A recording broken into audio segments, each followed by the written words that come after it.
시청자 여러분 안녕하십니까. 굿모닝 인포믹스 2부 오늘도 힘차게 문을 열어보겠습니다. 오늘은 기업의 인사로 동향을 읽어보는 시간이죠. CEO 인사이드 오늘도 박주근 리더스 인덱스 대표 모시고 시작하겠습니다. 어서 오세요. 네, 안녕하세요. 안녕하세요 대표님. 오늘 카카오 이야기하려고 하는데 카카오가 대표를 바꿨습니다. 네. 최초의 또 여성 대표인 그렇습니다. 거잖아요. 그렇죠? 네. 뭐 어떨까요? 분위기 이제 반전하고 뭐 쇄신하고 이제 시작하는 걸까요? 네, 우리나라 국내 양대 IT 네카오가 다 여성 수장으로 바뀌었습니다. 아, 그러네요. 그러네요. 네이버 최수연 대표 네네. 그리고 카카오 정신아 대표인데 네. 원래 그 카카오 펜처스 대표를 하고 있었죠. 그렇죠. 네. 그 이제 요즘 카카오가 힘들지 않습니까? 굉장히 뭐 이제 어떻게 보면 지금 최대 위기를 맞았다고도 과언이 아닌데 분위기 쇄신 차원에서 이제 정신아 그 대표를 내정을 한 것 같은데 네. 지금 재계에서는 그만큼의 쇄신 이슈가 될까라고 물음표를 많이 던지고 있습니다. 그걸로 될까? 우선 첫 번째는 여성이라는 점, 그리고 75년생이라는 점, 그리고 이력을 보면 정신아 대표가 네이버도 잠깐 있었어요. 네, 2010년부터 23년까지. 예. 네. 그리고 이제 14년부터 카카오로 왔는데 예. 지금 28년부터 이제 현재 카카오 펜처스 대표를 맡고 있으면서 이번에 그 구속된 사실 배재현 네. 그 CIO가 아주 밀접합니다. 음. 그래서 이제 그 부분 때문에 사실 배재현 이번에 구속된 배재현 부사장이 같이 오다시피 했거든요. 카카오로. 그리고 그 SM엔터에서 SM엔터 그 주가 조작에 자유롭다고 말을 하지만 과연 자유로울까 하는 시선을 던지고 있는 거죠. 그 이유 때문에. 그래서 그 이제 김범수 의장이 굉장히 고민을 많이 했겠지만 두 가지 측면에서는 조금 쇄신이라고 말할 수 있어요. 첫 번째는 좀 이따 말씀드리겠지만 카카오가 이전에 카카오가 출범하고 나서 김범수 의장의 인사는 굉장히 폐쇄적이었습니다. 그러니까 네이버와 카카오가 굉장히 다른 점 중에 하나는 김범수 의장과 이제 그 네이버 그 이해진 의장이 같이 비슷하게 동업을 하고 시작했지만 네. 둘이 갈라지면서 다른 길을 걸었는데 네. 네이버는 인사 정책을 굉장히 개방적으로 바꿨어요. 그 원래 이해진 의장과 친하지 않은 많은 외부 인사들 인사를 지원하고. 계속 넣어서 조직을 계속 바꾸가는 걸 했고 사실은 그 결과물로 최수연 대표까지 온 거고. 예. 네. 근데 카카오는 이례적으로 굉장히 폐쇄적인 인사 구조를 가지고 있거든요. 그러니까 그 김범수 의장과 동고동락을 하지 않으면 CEO로 올라가지 못하는 구조를 네트워크에 가지고 들어있어야 있었어요. 되는구나. 예. 네. 사실 그 문제를 가지고 야 요즘 벤처기업이나 스타트업들이 저렇게 인사를 하는 곳도 있어. 그중 유일하게 이제 한 그 대표이사 중에 하나가 임지훈 대표라고 아주 젊은 30대 예. 초반에 대표를 한번 앉혔다가 실패를 했죠. 아하. 지금 소송 중에 있거든요. 아하. 윤 대표하고. 그러다 보니까 그것 때문인지 다시 그 폐쇄적 인사로 돌아오다가 지금 이런 사단이 지금 난 거죠. 그래서 두 가지 측면. 첫 번째 여성이라는 측면과 저 정신아 대표는 김범수 사람 아니었는데 요 두 가지 때문에 쇄신이 아니냐 요 정도를 하고 있는데 저는 조금 다르게 생각합니다. 근데 왜냐하면 물론 그 두 가지 측면에서 보면 쇄신은 맞는 것 같은데 이미 정신아 대표는 카카오 펜처스를 하면서 그런 투자 쪽에 계속 인발버가 됐고 그랬겠죠. 그리고 제가 볼 때는 SM엔터하고도 완전 무관할 수 있느냐? 네, 뭐 그런 썰에 있어서 성격상 그렇겠죠. 그렇죠. 그 업의 특성상. 업의 특성상. 그래서 이번 인사가 그렇게 강한 쇄신을 불러올 것 같지는 않다라는 게 제 의견입니다. 그렇군요. 그러면 이제 카카오 임원 인사에서 카카오의 새로운 비전을 이기기가 어렵다. 그래서 이제 그런 얘기들이 나오는데. 그렇죠. 김범수 의장의 인맥 경영이 이게 끊어지지 않는다고 이제 보시는 거잖아요. 네. 계속 이게 계속 문제를 좀 일으킨다 이렇게 해석을 할 수 있는데 세간에서도 좀 그렇게 보는 경향이 있잖아요. 그렇습니다. 그 제가 이 자리에서 한두 번 말씀드린 것 같은데 카카오라는 그룹의 균형을 보면 덩치 큰 어린아이 같다라는 말씀을 몇 번 드렸는데 네, 맞아요. 예. 기억납니다. 그런 이유 중에 하나가 인사가 굉장히 폐쇄적이었다는 거예요. 지금 제가 준비한 사진을 한번 보시면 지금까지 카카오 역대 CEO들과 인맥들을 보면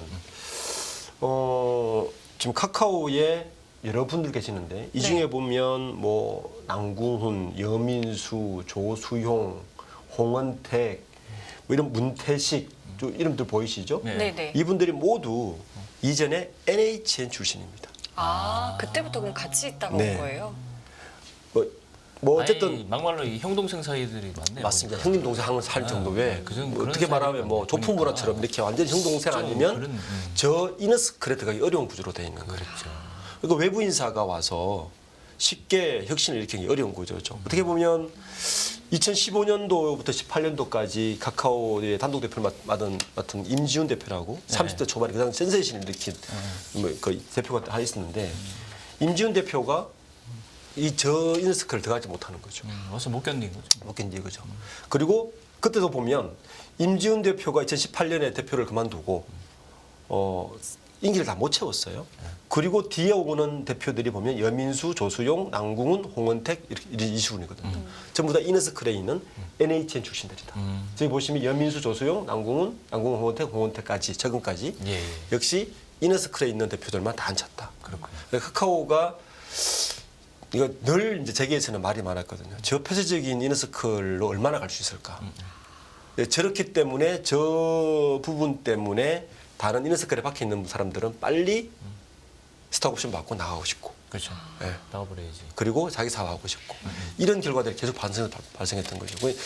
소위 말해서 혁신 기업이라는 혁신 기업에서 오히려 경영은 혁신적이지 않았다. 이렇게 평가할 수 있는 거고. 이번 정신아 이제 카카오 새로 맡은 대표는 이런 이너스클에서 얼마나 잘 뚫고 이겨낼 수 있을까가 사실 가장 큰 화두가 되는 거죠. 또 하나는 네이버가 최수연 대표를 앉혔을 때를 되돌려 보면 네. 어느 기업이나 수장을 바꾸면 분명한 주주들에게나 메시지를 던져줘야 되거든요. 그렇죠. 비전을 던져줘야 네. 되거든요. 그렇죠. 네이버가 최수연 대표와 당시 CFO를 같이 바꿀 때의 비전은 뭐였냐면 이제 글로벌이다라는 메시지였어요. 왜냐하면 최수연 대표 일액이 그랬고 해외 투자 경험 이런 걸 통해서 실제 지금 네이버 웹툰을 지금 미국 상장을 할 준비를 하고 있고 그렇죠. 이런 것들을 보면 그리고 포신마크를 또 인수를 하고 이런 것들을 보면 그 비전과 메시지가 정확히 일치를 했거든요. 이제 그런 게 주가도 반영을 했고. 그렇죠. 그런데 이번에 정신아 대표는 메시지를 모르겠어요. 이력에서도 그런 게 안 네. 드러나나요? 정신아 대표를 앉혔는데 카카오 메시지는 뭐지? 그러니까 아까 말했던 이너스클에서 벗어난 사람, 여성이라는 두 개의 메시지 외에 그 비즈니스적인 비전의 메시지는 보이지가 않습니다. 뭐가 혁신이냐 이렇게 네. 의문을 가지게 생겼어요. 뭐 할 건데 주주들은 묻고 있거든요. 지금 물론 주가는 바닥을 쳤다가 다시 조금 오르고 있기는 하지만 주주들이 늘 하는 질문은 그래서 네이버는 뭐 할 건, 카카오는 뭘 할 거냐, 어떤 포텐셜로 우리에게 주주들에게 보답할 거냐에 대한 답은 여전히 내놓고 있지 않습니다. 그래서 이번 그 정신아 대표가 3월달에 이제 주주총을 통과하겠지만 그 이전의 대표들도 보면 현 홍은택 대표는 네. 타이틀이 ESG 전문가밖에 없어요. 그리고 연민수 전 대표는 광고 쪽에 이분이 프로시거든요. 광고와 ESG 측면에서 강점이 있고 그전 조수용 대표는 이제 기업 브랜딩 쪽에 굉장히 예. 인정을 받는 분이었는데 정신아 대표는 벤처 투자 정도? 그러니까 컨설팅 기업에 쭉 오래 있었고 카카오 벤처스에 있으면서 투자할 옥석을 가리는 벤처 그렇지. 투자. 네. 그렇다면 지금 카카오가 이런 사태 온 게 SMNT의 투자라든지 투자 때문에 그렇고 계열사가 방만한 문제를 가지고 있었는데 거기서 뭐가 다른가에 대한 질문에 대한 역시 답은 내놓고 있지 않는 것 같습니다. 그렇죠. 근데 이 정신아 대표 내정을 보면서 그 임지훈 전 대표이사의 어떤 모습과 좀 닮은 꼴이다. 요런 이제 분석들이 있는데 뭐 어떤 부분 때문일까요? 이력이 너무 비슷해요. 아, 첫 번째는. 예. 물론 전공은 다르긴 한데 네. 임지훈 대표는 80년생이에요. 더 어리네요. 더 어립니다. 30대에 카카오 대표를 했으니까. 네. 그리고 정신아 대표는 75년생인데 이력을 보시면 2006년부터 7년 사이에 저기 보스턴 컨설팅 그룹에 있었잖아요. 네. 그 시기에 정신아 대표가 같이 근무를 했습니다. 아하. 정신아 대표는 2000년부터 7년까지 보스턴 컨설팅 그룹에 있었거든요. 네. 그러니까 같이 일한 이력이 있어요. 그 실제 임지훈 대표 그리고 나서 임지훈 대표도 2012년부터 15년까지 카카오 벤처스 창업자거든요. 그래요? 카카오 벤처스를 창업한 사람이 임지훈 대표입니다. 아, 요게 이제 옛날 이름이 KQ 벤처스인데 네. 그리고 나서 2015년에 그만두고 그 뒤에 바톤을 이어받은 사람이 정신화 대표예요. 아, 전임 대표군요. 그렇죠. 전임 대표죠. 그리고 사실 그 카카오 벤처스 창업 때문에 임지훈 대표가 아직도 카카오 그룹과 소송 중인데 그 카카오 벤처스 그러니까 옛날에 이름이 KQ 벤처스인데 이때 무슨 일이 있었냐면은 임지훈 대표가 투자를 하고 그 투자를 어디다 했냐면 두나무 같은데 해서 2억을 투자했는데 여기 1조 8천억이 됐어요. 그랬죠, 했죠. 그렇게 됐죠. 그거에 대한 성과금을 590억을 달라고 이제 약속은 됐는데 왜 안 주냐라고 지금 소송이 붙은 상태. 그것 때문에 소송이군요. 예, 거군요. 예. 이행이 안 돼서. 그래서 이거 소송 중에 있고. 예, 예. 그래서 그 두 가지 점 그러니까 벤처 캐피탈 대표고 젊은 CEO라는 점이 두 사람이 또 이력도 컨설팅 출신 이력이 똑같아서 예. 지금 이제 우려가 그러니까 임지훈 대표가 그 당시 굉장히 젊은 나이에 이너서클이 아는 사람이 들어가서 혁신하려다가 실패를 했는데 정신화 대표도 같은 전체를 밟을 수 비슷한 있지 이력을 가진 않느냐. 분이 와서 그렇죠. 또 네, 그런 우려가 되게 많은 거죠. 뭐 그렇게 된 거죠. 그 우려에다가 그까지는 좋은데 그 당시 임지훈 대표는 그나마 메시지가 있었어요. 카카오 어떤 길을 가야 된다. 지금 정신화 대표는 뭔가 분위기가 땜빵 시간이냐. 그룹이 어려우니까 그냥 쇄신 차원에서 이름을 바꾸는데 비전도 보이지 않아서 지금 뭐 그런 부분 때문에 임지훈 대표와 이력도 비슷하고 다 비슷한 거 아니냐. 뭐 이런 그 우려가 굉장히 지금 많습니다. 그래도 이제 카카오 입장에서는 이제 일단 김범수 부장은 이제 정신화 대표를 안 치면서 뭔가 이러이러해서 안 쳤고 메시지가 있을 거 아니에요. 네. 이유를 얘기를 하긴 했잖아요. 짧게라도. 가장 큰 이유는 이제 벤처 투자의 성공 사례가 있다라고 이야기를 하는 거거든요. 그러니까 예를 들면 지금 그 두나무를 비롯해서 왓챠, 모바일 게임 업체, 넵튠 요거 전부 다 카카오 벤처스가 투자 잭팟을 터뜨린 그렇군요. 그 성공 이력이 있습니다. 네네. 그런데 또 그늘도 있어요. 그늘이 뭐냐면 이게 이제 정신화 대표의 아픈 손가락인데 암호화폐 업체 테라폼네스에 투자를 했습니다. 누군지 어딘지 아시죠? 너무 익숙한 이름이네요. 예, 2019년도에 예. 그 이제 카카오 벤처스의 SPC 특수 목적 회사의 인 플렉시 코퍼레이션을 통해서 루나의 상환권을 얻었습니다. 그렇지. 그랬군요. 예, 근데 이게 지금 굉장히 문제가 되지 않습니까? 그렇죠. 그 요는 아픈 손가락도 있어서 뭐 공간은 다 있지만 정신화 대표 어쨌든 안친 거는 김범수 회장의 의도는 역시 투자. 좀 과점을 찍은 것 같고 지금 아마 이번 달에 이제 그 후속적인 인사가 있을 것 같은데 내년 초에는 카카오도 구조조정 두 가지 키워드를 익히고 있습니다. 알겠습니다. 그 아까 말씀하셨던 그 네이버 미국 이제 상장 네. 웹툰 요 부분 저는 좀 개인적으로 궁금한데 지금 뭐 어떤가요? 상장 분위기 뭐 속도 지금 내고 있는 상황인가요? 네, 굉장히 되고 있습니다. 지금 일단 인사가 난 게 네. 요번에 데이비드 리라고 해서 인에비테블 의장을 최고 CFO로 앉혔습니다. 그리고 그 겸 CEO로 앉혔어요. 여기 14일 날 지난주에 인사를 났는데 이분을 앉힌 가장 큰 의도가 상장 때문이죠. 특히 이제 이분이 그 CFO가 CEO를 맡으면서 원래 네이버의 웹툰의 그 미국에는 김용수 전략실장을 앉혔거든요. 예. 그 이분을 영입함으로 인해서 미국 상장을 굉장히 본격 준비를 하고 있다. 예. 네이버에게 있어서 그 네이버 웹툰은 굉장히 중요합니다. 그렇죠. 왜냐하면 그 아까 최수현 대표를 영입할 때도 첫 번째 목적이 이해진 의장의 고민 이거였죠. 네이버가 라인을 통해서 일본 동남아까지 진출을 했는데 이 성장의 한계에 딱 봉착을 했거든요. 그래서 글로벌이라고 하셨죠. 그렇죠. 네이버가 그 다음에 갈 길은 미국 시장과 유럽 시장으로 가야 되는데 네이버는 그 시장을 가기 위해서 지렛대를 웹툰으로 삼은 거고 웹툰이 워낙 강세니까 카카오라는 플랫폼을 확장성이 어렵지 않습니까? 그러니까 글로벌로 가기 위한 디딤돌로 엔트를 잡은 거죠. 그렇죠. 예, 그래서 그게 굉장히 방향성이 좀 다르지. 네, 방향이 다르죠. 그래서 이제 이해진 의장의 이번 인사를 봐도 굉장히 속도를 내고 있구나. 특히 그 이해진 의장이 이번에 웹툰 분사와 글로벌 진출에 얼마나 그 전폭적인 지지를 하고 있냐면은 이게 굉장히 오래됐어요. 이게 한성숙 전 대표 있을 때부터 이쪽에 공을 들였었고, 그렇군요. 그리고 이미 그 웹툰 비즈니스를 미국에서 굉장히 지금 법인 설립도 제안한 것도 이해진 의장이고, 여기에다가 네이버의 2인자가 최선주 이사거든요. 커뮤니케이션 대표. 네, 최선주 이사인데 최선주 커뮤니케이션 대표도 굉장히 여기에 지금 동조를 많이 하고 있습니다. 그러니까 네이버는 내년에 네이버의 가장 큰 화두는 네이버 웹툰입니다. 그렇군요. 그 네이버 웹툰이 상장해서 어떻게 가는가에 따라서 네이버의 축구가 아마 달라질 겁니다. 이게 왜냐하면 그 단순히 네이버 웹툰의 비즈니스 성공이 끝나는 것이 아니라 네이버 웹툰이 잘 안착을 하면 네이버가 글로벌로 확장할 수 있는 그렇죠. 굉장히 더 큰 따라가고. 보도부를 확보하기 때문에 따라가는 거지 다. 아마 내년에 아마 네이버 투자에 관심 있는 분들은 네이버 웹툰이 누가 들어오고 잘 안착하는지. 잘 안착하는지가 그걸 봐야 되겠네. 가장 핵심적인 투자 포인트가 될 것입니다. 이건 조금 다른 얘기지만 뭐 이게 웹툰 하면 사실은 다음이 먼저 있는데. 그죠? 그렇죠. 다음 웹툰은 좀 그렇죠. 이대로 네. 있고. 예. 방향은 하여튼 다르게 전개되고 있습니다. 네. 그러니까요. 이번엔 MZ 세대의 오너들이 몰려온다 이렇게 네. 제목을 잡아주셨는데 네. 어떤 말씀하시려고 이런 화두를 던지셨습니까?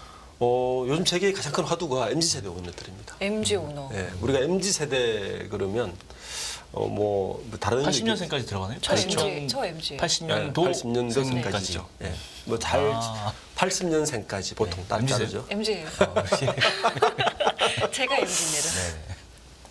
보통 이제 우리가 그 생각해 보면 한 10여 년 사이에 12년 사이에 오너 2세에서 3세로 크게 이제 바뀌었는데 거기에 이어서 지금 4세들 MZ 세대들이 굉장히 빠르게 급부상을 하고 있습니다. 네네. 특히 이번 이제 거의 이제 임원 인사가 다 마무리되는 시국인데 이번 인사에서 가장 큰 화두 중에 하나가 저 MZ 세대들입니다. 물론 구광모 회장은 뭐 조금 7, 8세 조금 MZ라고 보기는 하기는 힘들죠. 힘든데 저 최승환, 뭐 최윤정, 신유열 전무, 그렇죠. 김동관 이런 분들은 부회장, 다 허윤호 MZ. 뭐 대표는 모두 이제 MZ죠. 예, 예.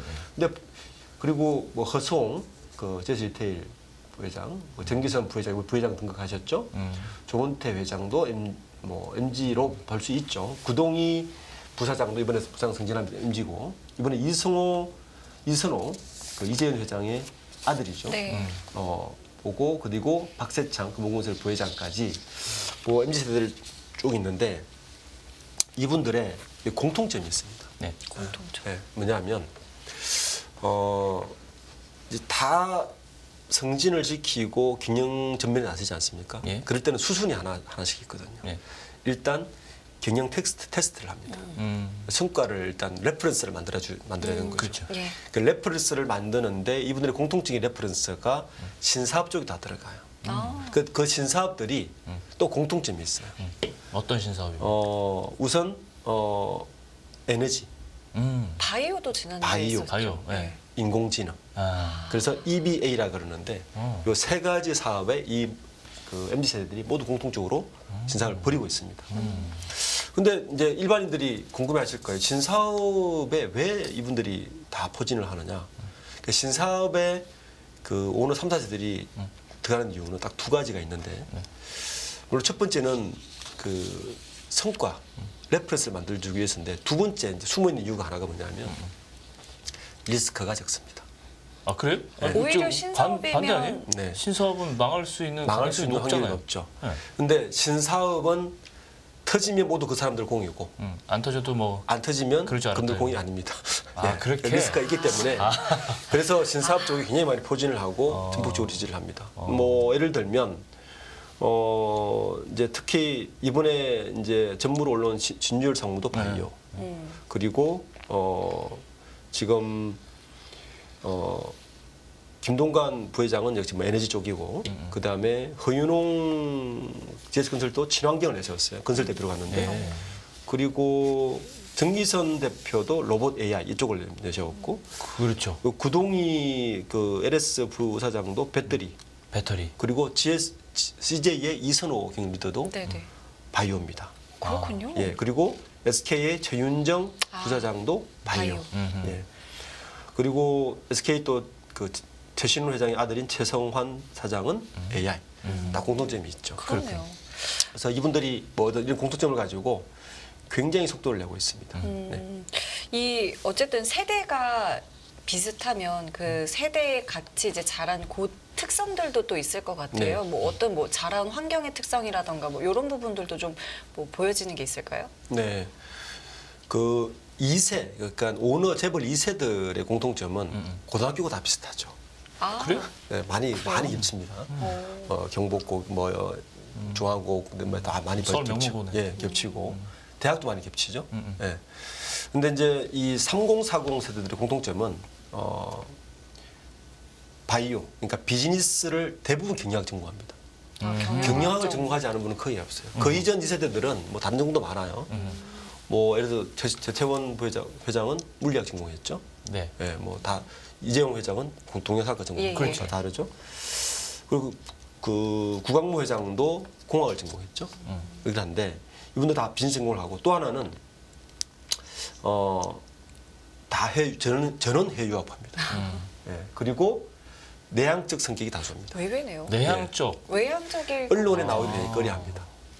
아, 그건 내향적인 거 관계 없는 거 아니에요? 전략적 아니에요. 네. 귀찮기 싫어서. 네, 그래서 이분들이 그 이런 특성들을 갖고 있어서 그 대부분 보시면 지금 신유열 전무 롯데 이분도 콜롬비아 경영대학원, 네. 정기순 현대 부회장도 스탠퍼드 출신이고 김동관 부회장은 뭐 하버드 출신이고 어허. 그리고 뭐 그 외에도 3세들이 대부분 이제 유학 출신이죠. 예. 그래서 이런 걸 가지고 있어서 그 이걸 이제 언론에서는 수평적 리더십으로 되는 거 아니냐. 뭐 이렇게 이야기를 그 하는데 무슨 의미입니까? 그러니까 아무래도 그 유학 갔다 오고 신세되고 이러니까 그 조직 문화 자체가 옛날처럼 하이어라키를 예. 쫙 수직적으로 예, 하는 게 예. 아니고 네, 그렇죠. 의사결정을 좀 이렇게 평등하게 한다든가 네, 이렇게 그렇게 이런 이야기를 하고 있는데 실제 조직에서는 그렇게 보여질 뿐 크게 달라진 건 없다. 이렇게 생각하고 있습니다. 그래요. 뭐. 예, 이거는 참 할 얘기들이 많은데 그렇죠. 저는 이제 저분들 그 MZ 세대들의 MBTI도 알고 싶어요. 그러면 아이로 기업에 어떤 앞으로 이제 약간 영향이 연관이 있지 않을까? 그런 굉장히 생각은- 많겠죠. 그렇죠. 공개를 안 하지 않을까요? 공개를 안 하지 공개 않을까요? 하죠. 이건 생년월일도 아니고 그죠? 사주도 아니고. 이번에는 네. 2년 만에 불거진 한국 타이어 형제의 난 이 얘기 준비해 오셨던 거예요. 네, 실제 3년 만에 벌어졌죠. 아 이거는 참 진짜 두고두고 또 계속 나오는 이슈들이에요. 예, 요게 이제 요 사건을 보면 아 경영권 분쟁의 판도가 많이 달라질 것이다라는 걸 읽을 수 있는 사건입니다. 네. 앞으로 왜냐하면 요게 2020년에 경영권 분쟁이 일어났죠. 예. 그 한국 타이어가 그 조현범 현 회장이 아버지의 지분을 갑자기 조 회장 지분을 다 가지고 와서 장남인 조현식 형을 몰아내고 단독으로 한국의 컴퍼니 지분을 다 가져서 한국 타이어 그룹을 다 가진 요 사건이거든요. 이게 3년 전 2020년에 발생을 해서 2021년에 마무리가 된. 예. 그래서 그걸로 끝난 줄 알았는데 다시 불거졌어요. 네, 이번에 네. 이 조현범 회장을 뺀 나머지 형제들 있죠. 예. 조현식 고문, 조희연 씨요. 조희원, 그다음에 조희경 이사장. 예예예. 저 세 분의 지분을 합치면 30.05%가 됩니다. 그러네요. 그래도 부족하죠, 사실. 근데 지금 남아 있는 주식이 한 27%좀 되죠. 예. 그죠? 예. 그래서 이 조현식 고문척, 그러니까 나머지 조현식 고문과 두 자매, 그러니까 3남매가 합쳐서 MBK에 손을 내밀었습니다. SOS를 친 거죠. 아, 그래서 네. 지난 5일 날 MBK를 통해서 남아 있는 주식 20%에서 27%, 그러니까 지금 30%를 가지고 있잖아요. 네. 예. 20%만 더 가지고 오면 50%를 넘어내 이걸 확보할 수 있지 않습니까? 그렇죠. 그래서 MBK가 지난 5일 날 예. 그 당시 한국 컴퍼니 주식이 한 15,000원 정도 했었어요. 예, 예. 우리가 2만 원에 공개 매수를 하겠다. 공개면서 선언을 선언을 한 거죠. 그 선언을 해서 전쟁이네. 주가가 급등을 했습니다. 전쟁이에요. 그렇겠네요. 급등을 해가지고 굉장히 시끄러웠는데 그렇군요. 요게 지난주에 1차 마무리되는 줄 알았어요. 왜냐하면 조현식 회장이 조현범 회장이 이제 나와서는 이 우리는 지분도 높고 추가 매수할 이력도 돈도 많다. 그러니 MBK가 상대를 못할 것이다. 하고서 시장을 다시 식었습니다. 그러다가 그렇게 해서 끝나는 줄 알았는데 네. 지난주 금요일 늦은 오후에 네. 다시 MBK가 우리 더 할 거다. 24,000원에 매수하겠다고 다시 어머나. 지른 거예요. 와. 지금 그 상황에 와 있거든요. 예. 그래서 지금 MBK 파트너스가 만약에 24,000원 MBK 파트너스 입장에서는 예. 24,000원씩 계산해도 한 5천억 정도면 20% 이상을 확보할 수 있을 것 같다는 계산이거든요.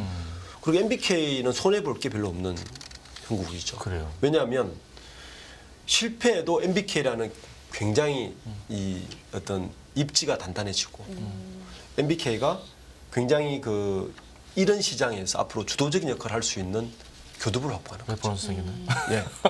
이렇게 생기는 거죠. 실패해도 그러네. 실패해도 우리의 전혀 존재감을- 손해 볼 게 없는 겁니다. 뭐 이런 거에 또 다시 거론이 되겠지. 그렇죠. 주도를 그래서 할수 앞으로 있는. 제가 말씀드린 MBK가 지금 이런 식으로 해서 그 오스템 임플란트도 그렇죠. 했었거든요. 예. 당연히.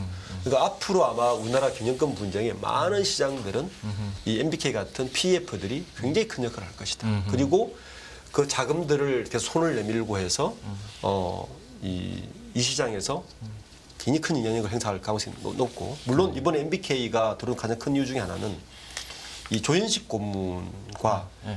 MBK의 그 부부회장이라고 있어요. 예. 그러니까 이분이 이번 실제 이제 이번 MBK의 그 주도를 하고 있는데 그 부재우 MBK 현재 부회장이 있는데 이분하고 사실 친구로 아, 알고 있습니다. 또 그런 관계 있고. 예, 같은 펜실베니아대 나왔고 시큐리티대 졸업했고 그리고 이 부부회장이 그 스페셜 시츄에이션 펀드를 통해서 공개매수를 나왔었는데 이런 것들 사실은 이제 조현식 고문이 부탁을 하지 않았나라고 지금 예측이 되고 어쨌든 MBK 입장에서는 저는 손해 볼 게 없는 장사고 그러네. 지금 시장은 재밌게 지켜보고 있죠. 그렇죠. 만약에 이제 24,000원에 공개매수를 해서 이게 20% 이상을 확보하게 되면 경영권 넘어가는 상황이면 MBK가 그 경영을 할 수 있지 않습니까? 그렇죠. 경영을 하면서 전문 경영이 내세울 거고 안쿠탄이 저 다른 그룹 가는데 이번 주말까지네요. 공개 매수. 그렇죠. 기간이. 공개매수 왜냐하면 그리고 27일 날이 마지노선이에요. 예. 27일 날까지 된 그 지분을 가지고 그 나중에 그 총회를 하지 않습니까? 다음 주주총회를. 주면 이사회 소집해갖고 당장 이사회 소집해서 한번 끝나는 거기 때문에 하겠지. 이번 27일이 마지노선입니다. 야. 그 27일까지 마침에 이게 매입이 되면 네. 시장은 굉장히 한국타이어는 손이 바뀔 수가 있다. 이렇게 생각했습니다. MBK 입장에서는 뭐 손해 볼 게 없다고 하셨는데 그러면은 뭐 조현식 이 고문 입장에서도 한번 해볼 만하다 뭐 이렇게 생각을 한 거고요. 그렇죠. 이미 조현식 고문은 다 잃었습니다. 네.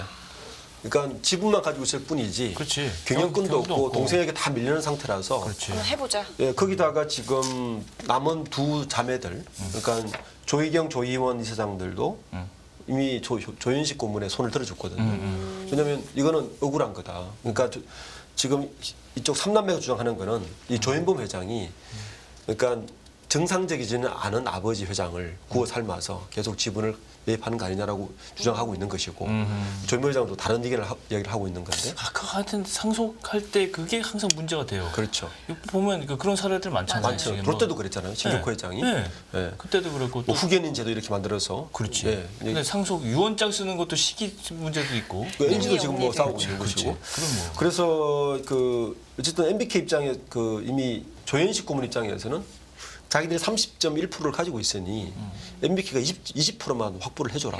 그러면 이건 상황이 바뀐다. 그런 입장이라서 네. 거기에다가 지난주에 갑자기 그 조현범 회장의 우리 명예회장이죠. 조 명예회장이 아버지가 주식을 2.7%를 다시 매수를 하면서 그걸 아들 또 줬어요. 조현범 회장은. 그걸 가지고 MBK에서는 또 사실 소송을 걸 입장입니다. 이건 불법이다. 공유수 하는데 SM엔터하고 비슷한 상황이 된 그러니까 거죠. 아버지는 계속 차남한테 주려는 약간 그렇죠. SM엔터하고 비슷한 거고 이게 지금은 어디까지 이번 주에 이제 확장이 됐냐면 어제 보니까 그 한국타이어하고 효성그룹이 사촌간이잖아요. 그렇죠. 예, 사실 같은 맞아요. 집안이거든요. 네, 그렇죠. 조홍재 회장의 두 형제가 맞아요. 하나는 효성, 하나 한국타이. 그 조홍재 회장이 삼성물산을 같이 만든 창업자죠. 그렇지. 그 조홍재 회장이 나와서 효성과 한국타이어 두 개를 가지고 형제가 준 건데 한국타이어도 그 효성그룹에서도 한국타이어 지분이 일부 있어요. 0.51%인가. 이거는 다시 또 조현범 회장에게 이미 손을 들어줬습니다. 그러니까 지금 이제 사촌 싸움까지 벌어지고 있는 상황이라서 아주 싸움이 재밌게 흘러가고 있습니다. 27일까지 두고 본 건데 지금은 굉장히 기념권 분쟁 호재가 터지면 늘 이제 개인 투자자들 관심이 많죠. 지금 굉장히 아마 호재거리가 터진 것 같습니다. 근데 우리나라 이게 조금 더 시각이 다른 시각인데 우리나라 기업들은 지금 1세대 창업주에서 2세대 한 넘어오면서 이런 문제들이 비일비재하거든요. 네. 근데 좀 아까 말씀하신 MZ세대들이 이제 회장이 되고 3, 4세까지 넘어가고 하면 기업들의 경영 방식이나 이게 어떤 그 지배 구조가 굉장히 투명하게 되고 바뀌어야 되죠. 주주들의 권익이 좀 향상되면서 이런 약간 어떻게 보면 약간 원시적인 이런 어떤 문제들은 좀 앞으로는 이제 없지 않을까 그런 생각되는데 역사의 유물로 남지 않을까 싶은데요. 어떻게 보세요? 앞으로 저는 한 세대는 더 갈 거라고 봅니다. 한 세대 정도. 예, 왜냐하면 지분 구조를 보면 아직도 분쟁 소지가 많은 그룹이 굉장히 많다. 그렇군요. 그러겠지. 예, 왜냐하면 내려가면 내려갈수록 형제들이 많아지지 않습니까? GS, LS 그룹 같은 4세까지 내려가면 예. 몇십 명이 되거든요. 그렇지. 누가 기념권을 한 사람만 가져야 되는데 분쟁 소지가 없을 수가 없을 것 같습니다. 그러다 보면 전문 경영이 나오고 다시 이제 주주가 다시 경영권을 확보해서 경영을 하게 되는 약간 전 근대적인 패턴은 지금이 없어지지 않을까. 작년 주주총회나 제가 이제 아까 말씀드린 대로 경영권 분쟁이나 이런 것들이 판도가 바뀌고 있다는 게 이제 개인 주주들의 등급 그리고 이런 MBK 같은 PF들이 그치. 소리를 내기 시작하는 그런 그렇지. 것들이 아마 한국 지배 구조에 굉장히 큰 변화의 하나 출발점 되는 건 분명한 것 같습니다. 그렇군요. 알겠습니다. 이 부분은 뭐 27일까지 뭐 어떻게 되는지 좀 지켜봐야 되겠고요. 오늘 말씀 저희 여기까지 함께하겠습니다. 오늘 말씀 감사합니다. 네, 감사합니다. 예, 깊이가 다른 경제 뉴스 연합뉴스 경제TV 경제언박싱 오늘 여기서 마무리하겠습니다. 네, 시청해주신 여러분 감사드리고요. 저희는 내일 이 시간에 다시 찾아뵙겠습니다. 지금까지 김경훈 성김이었습니다. 고맙습니다. 고맙습니다.